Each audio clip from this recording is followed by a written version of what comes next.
तो last video में हमने अलजेब्रा ऑफ मैट्रिसेस के अंदर जो टॉपिक कवर किया था that was multiplication of a matrix with scalar. अब इस वीडियो के अंदर हम अपने अगले टॉपिक की ओर आगे बढ़ते हैं जो कि है मल्टीप्लाइंग टू मैट्रिसेस। तो देखते हैं इस टॉपिक को। देखिए, जब बात आती है मैट्रिक्स मल्टीप्लिकेशन की तो हम किस चीज़ के बारे में बात कर रहे हैं? हम ये बात कर रहे हैं कि अगर हमारे पास दो मैट्रिसेस हैं ए एंड मैट्रिक्स बी, तो वो दोनों मैट्रिसेस सबसे पहली बात क्या आपस में मल्टीप्लाई किए जा सकते हैं? क्या दो मैट्रिसेस के लिए मल्टीप्लिकेशन डिफाइंड है? तो सबसे पहला सवाल मैं आपसे पूछ रहा हूं, is multiplication of to matrices defined? क्या दो मैट्रिसेस को आपस में मल्टीप्लाई किया जा सकता है? क्या हमने दो मैट्रिसेस के ऊपर ऐसा ऑपरेशन डिफाइन कर रखा है? तो इसका जवाब है यस, दो मैट्रिसेस आपस में मल्टीप्लाई किए जा सकते हैं, बिल्कुल किए जा सकते हैं। लेकिन दो मैट्रिसेस आपस में तभी मल्टीप्लाई किए जा सकते हैं जब वो एक पर्टिकुलर कंडीशन को फॉलो करें, एक पर्टिकुलर कंडीशन को फॉलो करें जिसके बारे में इस वीडियो में हम पढ़ने वाले हैं। तो पहले तो हम ये डिस्कस करेंगे कि वो कौन सी कंडीशन है जिसे फुलफिल होना पड़ेगा in order for two matrices to be multiplied with each other. And फिर हम आगे ये पढ़ेंगे कि दो मैट्रिसेस को एक्चुअली आपस में मल्टीप्लाई किया कैसे जाता है। तो वो क्या कंडीशन है जिसे फुलफिल होना पड़ेगा ताकि दो मैट्रिसेस आपस में मल्टीप्लाई हो सके, तो उस पर हम बात करते हैं। देखिए, इस स्टेटमेंट को पढ़िए। ये जो पहला स्टेटमेंट है, क्या कह रहा है ये? We can multiply matrix A with B if number of columns in A is equal to number of rows in B. हम दो मैट्रिक्स को आपस में तभी मल्टीप्लाई कर सकते हैं जब ए में जितने नंबर ऑफ कॉलम्स होंगे वो बराबर होंगे number of rows in B के। इसका क्या मतलब है तो देख लेते हैं। यहां हमारे पास दो मैट्रिक्स है, एक मैट्रिक्स है ए और एक मैट्रिक्स है बी। तो ये पहली स्टेटमेंट जो है ये क्या कह रही है कि मैट्रिक्स ए मैट्रिक्स बी से तभी मल्टीप्लाई होगा जब ए में जितने नंबर ऑफ कॉलम्स हैं वो बराबर हो number of rows in B के। यानी अगर ए मैट्रिक्स अब आपके पास दिया हुआ है जिसका ऑर्डर m क्रॉस n है, तो इसका मतलब क्या है कि ए मैट्रिक्स के पास m रोज हैं एंड n कॉलम्स हैं। और अगर b का ऑर्डर p क्रॉस q दिया हुआ है तो इसका मतलब b मैट्रिक्स के पास p रोज हैं एंड q कॉलम्स हैं। अब मैट्रिक्स मल्टीप्लिकेशन तब डिफाइंड होता है जब ए मैट्रिक्स के पास जितने नंबर ऑफ कॉलम्स हों, जो कि इस केस में n है। This is the number of columns in A, this is number of columns in A. तो मैट्रिक्स मल्टीप्लिकेशन कब डिफाइंड है? जब ए में जितने नंबर ऑफ कॉलम्स है वो बराबर हो बी में जितने नंबर ऑफ रोज हैं। यानी n किसके बराबर होना चाहिए? p के। p क्या है? p is number of rows in b। तो आप ध्यान से समझिए यहां क्या कहा जा रहा है। दो मैट्रिसेस को तभी तक मल्टीप्लाई किया जा सकता है जब a में जितने नंबर ऑफ कॉलम्स हों और b में जितने नंबर ऑफ रोज हों, अगर तो वो आपस में बराबर हैं तभी a और b मैट्रिसेस को आपस में मल्टीप्लाई किया जा सकता है। अगर ये कंडीशन फुलफिल नहीं हो रही है तो a और b मैट्रिक्स को आपस में मल्टीप्लाई नहीं किया जा सकता। तो आपने समझा क्या कंडीशन है? एक बार हम इसको देखते हैं, अच्छे से समझेंगे। देखिए क्या लिखा है मैंने सेकंड स्टेटमेंट में।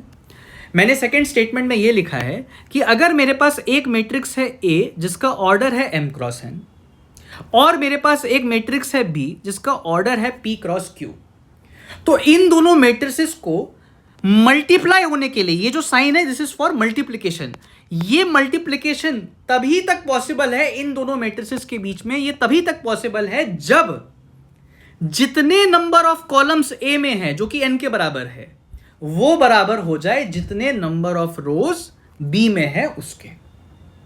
जितने नंबर ऑफ कॉलम्स ए में है और जितने नंबर ऑफ रोज बी में है अगर ये आपस में बराबर होंगे तभी तक आपका ए क्रॉस बी डिफाइंड होगा, तभी तक आपका ए क्रॉस बी डिफाइंड होगा, यानी ए को बी से मल्टीप्लाई किया जा सकेगा, तभी ए को बी से मल्टीप्लाई किया जा सकेगा। ठीक बात है, अब ध्यान से समझिए। ओके, मान लीजिए ये मेरा मैट्रिक्स है ए, ये मेरा मैट्रिक्स है बी और आपको इन दोनों को मल्टीप्लाई करना है। तो हमने ये कहा ये दोनों आपस में मल्टीप्लाई तब होंगे जब n p के बराबर होगा, यानी जितने नंबर ऑफ रोज, जितने नंबर ऑफ कॉलम्स ए में होंगे, जितने नंबर ऑफ कॉलम्स ए में होंगे अगर वो बराबर हो जाएं जितने नंबर ऑफ रोज बी में है तो ये दोनों मैट्रिसेस आपस में मल्टीप्लाई किए जा सकते हैं। तो पहली बात तो ये है कि ये क्या बता रही है हमें, ये हमें बता रही है condition for two matrices to be multiplied. तो ये तो हमें बता रही है कि वो कौन सी कंडीशन है जिसे फुलफिल होना पड़ेगा ताकि दो मैट्रिसेस आपस में मल्टीप्लाई हो सके। अब मान लीजिए ये दोनों मैट्रिसेस आपस में मल्टीप्लिकेबल हैं, ये दोनों मैट्रिसेस आपस में मल्टीप्लाई किए जा सकते हैं। तो जो मैट्रिक्स सी आएगा जो कि इन दोनों मैट्रिसेस को मल्टीप्लाई करके ऑब्टेन किया गया होगा उसका क्या ऑर्डर होगा। तो अब हम दूसरे सवाल पर आ रहे हैं। हमारा दूसरा सवाल ये है कि लेट सपोज ए और बी मैट्रिक्स आपस में मल्टीप्लाई किए जा सकते हैं, यानी ए और बी मैट्रिसेस जो हैं वो कंडीशन ये फुलफिल कर रहे हैं कि जितने नंबर ऑफ कॉलम्स ए में हैं और जितने नंबर ऑफ रोज बी में है ये बराबर हैं, यानी वो दोनों मल्टीप्लिकेशन किए जा सकते हैं, उनकी मल्टीप्लिकेशन डिफाइंड है। तो भी अब अगर डिफाइंड है तो जो सी मैट्रिक्स आएगा, तो जो सी मैट्रिक्स आएगा जो इन दोनों मैट्रिसेस के मल्टीप्लिकेशन से आया है उसका ऑर्डर क्या होगा, उसका ऑर्डर क्या होगा, यहां मैं क्या लिखूं, उसका ऑर्डर क्या होगा। तो अब हम क्या सेकंड सवाल पूछ रहे हैं, what will be order of matrix C which is obtained by multiplication of a and b। अगर a और b आपस में मल्टीप्लाई किए जा सकते हैं, अगर a और b का मल्टीप्लिकेशन किया जा सकता है तो उनके मल्टीप्लिकेशन से जो रिजल्टेंट मैट्रिक्स c आएगा उसका क्या ऑर्डर होगा, तो वो अब हम आगे देखते हैं। देखिए, अगर तो a और b आपस में मल्टीप्लिकेबल हैं, अगर तो वो आपस में मल्टीप्लाई किए जा सकते हैं, अगर तो वो आपस में मल्टीप्लाई किए जा सकते हैं तो जो रिजल्टेंट मैट्रिक्स सी होगा उसका क्या ऑर्डर होगा, उसका ऑर्डर हो जाएगा m क्रॉस q। यानी क्या, a का जो नंबर ऑफ रो था ये क्या है, number of rows in a, और ये Q क्या है, number of columns in B। तो अगर A और B मैट्रिक्स आपस में मल्टीप्लाई किए जा सकते हैं तो जो मैट्रिक्स C है उसका ऑर्डर क्या होगा, उसका ऑर्डर आ जाएगा M क्रॉस Q। यानी A का जो नंबर ऑफ रो था और B का जो नंबर ऑफ कॉलम था इन दोनों को मिला देंगे तो वही आपका C का ऑर्डर बन जाएगा, वही आपका सी का ऑर्डर बन जाएगा। इसको समझते हैं अच्छे से। मान लीजिए मैंने आपसे पूछा कि मेरे पास ए मैट्रिक्स है जिसका ऑर्डर है 1 क्रॉस 3 और एक मेरे पास बी मैट्रिक्स है जिसका ऑर्डर है 3x1।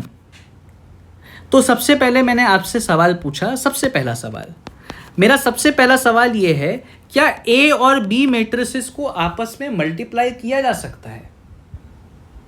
क्या ए और बी मैट्रिक्स को आपस में मल्टीप्लाई किया जा सकता है? क्या मल्टीप्लिकेशन इन दोनों मैट्रिसेस के लिए डिफाइंड है? क्या ए बी निकाला जा सकता है?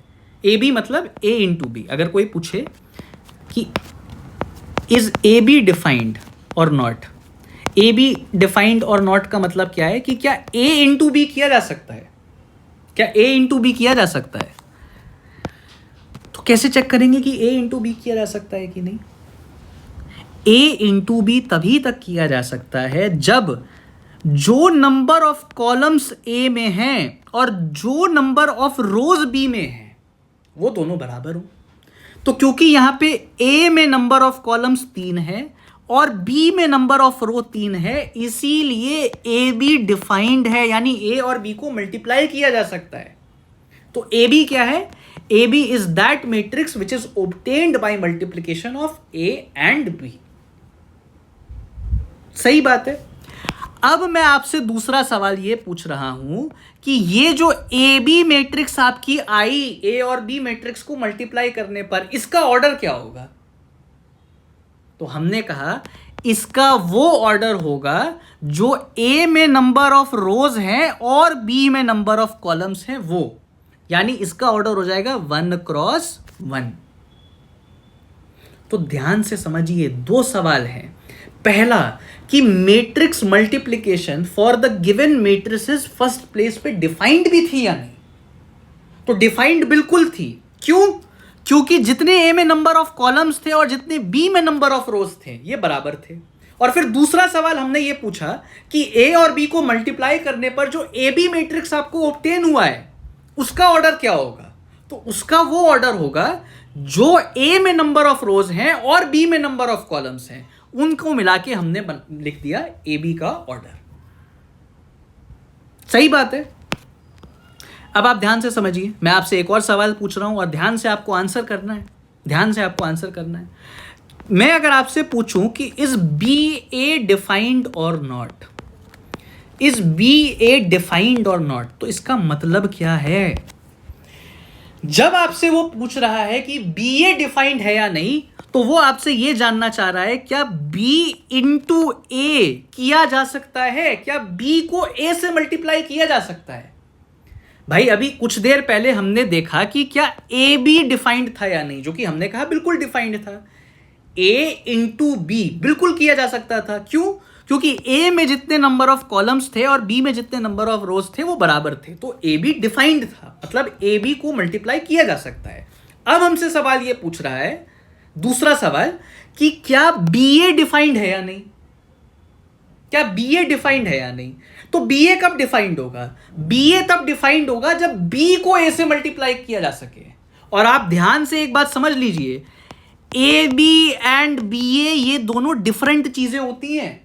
अगर कोई आपसे ए बी मैट्रिक्स के बारे में पूछ रहा है तो वो आपसे पूछ रहा है ए इंटू बी के बारे में, और अगर कोई आपसे बी ए मैट्रिक्स के बारे में पूछ रहा है तो वो आपसे पूछ रहा है बी इंटू ए मैट्रिक्स के बारे में। तो ये दोनों चीजें डिफरेंट होती हैं, ये दोनों डिफरेंट मैट्रिसेस को रिप्रेजेंट करते हैं अगर डिफाइंड है तो। अगर डिफाइंड है तो, क्योंकि ऐसा बिल्कुल जरूरी नहीं है कि ए बी कॉम्प्यूटेबल है तो बी ए भी कॉम्प्यूटेबल होगा, यानी ए बी निकल के आ रहा है तो बी ए भी निकल करके आएगा। इस केस में ही देख लीजिए, आपसे पूछ रहा है कि बी ए डिफाइंड है कि नहीं, आपसे पूछ रहा है कि बी ए डिफाइंड है कि नहीं, यानी बी को ए से मल्टीप्लाई किया जा सकता है कि नहीं। तो सबसे पहली बात, बी मैट्रिक्स क्या दिया हुआ है हमें, ये 3x1 का, तो मैंने बी का ऑर्डर लिख दिया 3x1। ए मुझे क्या मैट्रिक्स दिया हुआ है? ए मुझे मैट्रिक्स दिया हुआ है 1x3 ऑर्डर का, तो मैंने लिख दिया 1x3। अब आप देखिए, क्या बी ए को मल्टीप्लाई किया जा सकता है, यानी क्या बी इंटू ए किया जा सकता है? क्या बी ए डिफाइंड है? बी ए कॉम्प्यूटेबल है? कुछ निकल करके आएगा क्या बी ए मैट्रिक्स? तो आप कहेंगे सर बिल्कुल आएगा, कैसे नहीं आएगा? क्यों? क्योंकि बी में जितने नंबर ऑफ कॉलम्स हैं उतने नंबर ऑफ रोज ए में है। तो अब आपको यह चेक करना पड़ेगा कि बी में जितने नंबर ऑफ कॉलम्स हैं क्या वो ए में जितने नंबर ऑफ रोज हैं उसके बराबर है या नहीं है, तो वो है, यानी बी ए कॉम्प्यूटेबल है, यानी आपका बी ए निकल के तो आने वाला है कुछ ना कुछ। अब दूसरा सवाल ये आएगा कि बी ए का क्या ऑर्डर होगा, बी ए का क्या ऑर्डर होगा, कैसे निकालेंगे? तो बी ए का ऑर्डर निकालने के लिए हम ये कहेंगे कि बी में जितने नंबर ऑफ रोज हैं और ए में जितने नंबर ऑफ कॉलम्स है, यही आपका बन जाएगा बी ए का ऑर्डर, यही आपका बन जाएगा बी ए का ऑर्डर। सही बात है, समझ आ रहा है आपको? और एग्जाम्पल लेते हैं, अच्छे से समझ आएगा। मान लीजिए मैंने ए मैट्रिक्स को लिया 2x5 और बी मैट्रिक्स को मैंने लिया 5x1, और अब मैंने आपसे दो सवाल पूछे, is A be defined or not, और दूसरा सवाल मैंने आपसे पूछा कि is B A defined or not. ठीक है, जो पहला सवाल हमसे ये पूछ रहा है कि ए बी डिफाइन है कि नहीं, यानी पहला सवाल आपसे पूछ रहा है कि क्या मैं ए मैट्रिक्स को बी मैट्रिक्स से मल्टीप्लाई कर सकता हूं, कर सकते हैं क्या? तो चेक कर लेते हैं। अगर मुझे ए को बी से मल्टीप्लाई करके ये देखना है कि वो मल्टीप्लाई होंगे भी कि नहीं, तो उसके लिए मैं क्या करूंगा, पहले ए को लिख लूंगा और बाद में बी को लिखूंगा। फिर मैं ये कहूंगा कि ए का ऑर्डर गिवन है 2x5, बी का ऑर्डर गिवन है 5x1, और फिर मैं ये देखूंगा क्या इस दोनों को मल्टीप्लाई किया जा सकता है, क्या ए बी निकल करके आएगा क्या आपके हिसाब से?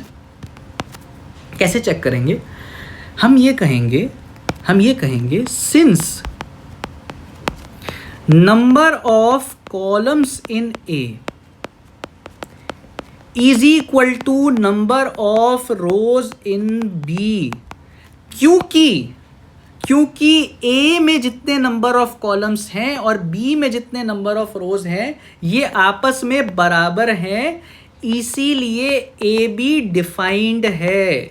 मतलब ए बी मैट्रिक्स कुछ ना कुछ जरूर निकल करके आएगा। और अब अगर मैं आपसे पूछूं कि ए बी का ऑर्डर भी बता दीजिए, तो ए बी का क्या ऑर्डर होने वाला है?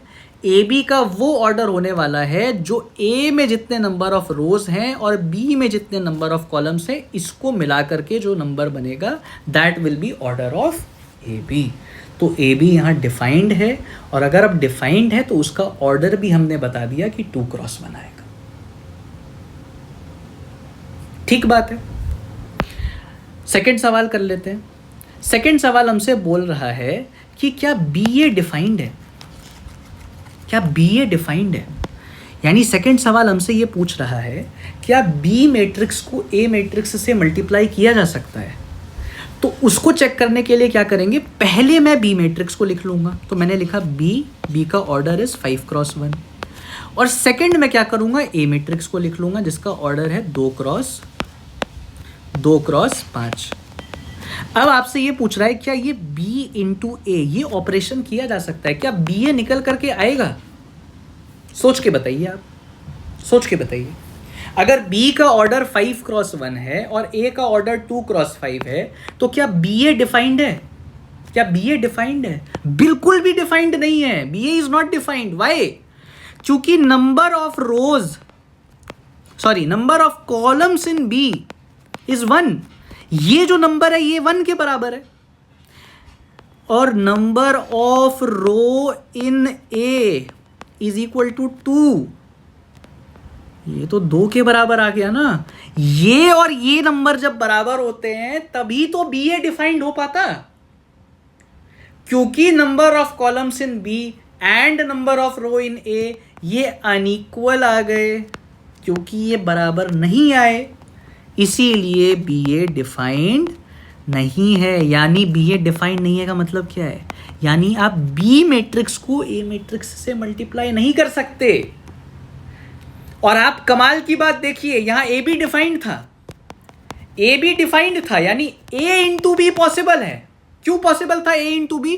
क्योंकि ए में जितने नंबर ऑफ कॉलम्स हैं और बी में जितने नंबर ऑफ रोज हैं ये आपस में बराबर थे, लेकिन बी ए डिफाइंड नहीं है, बी ए डिफाइंड नहीं है। तो ये कमाल की बात है और ये ध्यान रखनी है, ऐसा बिल्कुल भी जरूरी नहीं है कि अगर ए बी डिफाइंड हो तो बी ए भी डिफाइंड होगा, क्योंकि ए बी एंड बी ए का फंडामेंटली मतलब ही अलग अलग है भाई। ऐसा बिल्कुल जरूरी नहीं है कि अगर आप ए इंटू बी कर पा रहे हैं और ए इंटू बी करके ए बी निकाल पा रहे हैं तो आप बी इंटू ए करेंगे तो बी ए भी आएगा ही आएगा, जरूरी बिल्कुल नहीं है। ऐसा हो सकता है कि ए बी निकल जाए, ए बी डिफाइंड हो, कोई ना कोई मैट्रिक्स आ जाए ए बी, लेकिन बी ए ना आए, या फिर ये भी हो सकता है कि बी ए आ जाए ए बी ना आए, या दोनों भी आ जाए, ये भी हो सकता है, कुछ भी हो सकता है। चेक करना पड़ेगा ना, ये तो चेक करना पड़ेगा। तो इस वीडियो के अंदर हमने क्या सीखा? हमने इस वीडियो के अंदर ये सीखा कि अगर एक मैट्रिक्स ए है जिसका ऑर्डर m क्रॉस n है और एक मैट्रिक्स बी है जिसका ऑर्डर p क्रॉस q है, तो इन दोनों को मल्टीप्लाई होने के लिए क्या कंडीशन फुलफिल होनी पड़ेगी? पहली जो हमने बात करी वो थी condition for two matrices to be multipliable. दो मैट्रिसेस को मल्टीप्लाई होने के लिए क्या फुलफिल होना पड़ेगा? ये फुलफिल होना पड़ेगा कि आपने पहले जिस भी मैट्रिक्स को लिखा है उसके जितने नंबर ऑफ कॉलम्स हैं और जो दूसरा मैट्रिक्स है उसके जितने नंबर ऑफ रोज हैं उसको बराबर होना पड़ेगा, पहली चीज।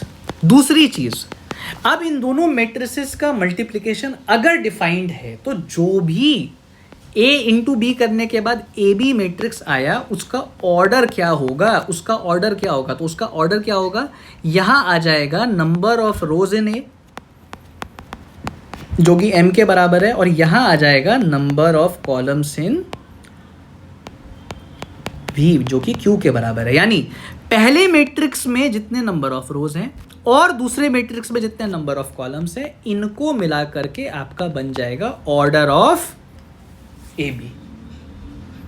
और तीसरी बात हमने ये कही कि अगर ए बी डिफाइंड है तो ऐसा बिल्कुल भी जरूरी नहीं है कि बी ए भी डिफाइंड हो ही। Not necessary that B A is defined. अगर ए बी डिफाइंड है तो नेसेसरी नहीं है कि बी ए भी डिफाइंड हो, and vice versa is also true. तो ये चेक करना पड़ेगा। ठीक है।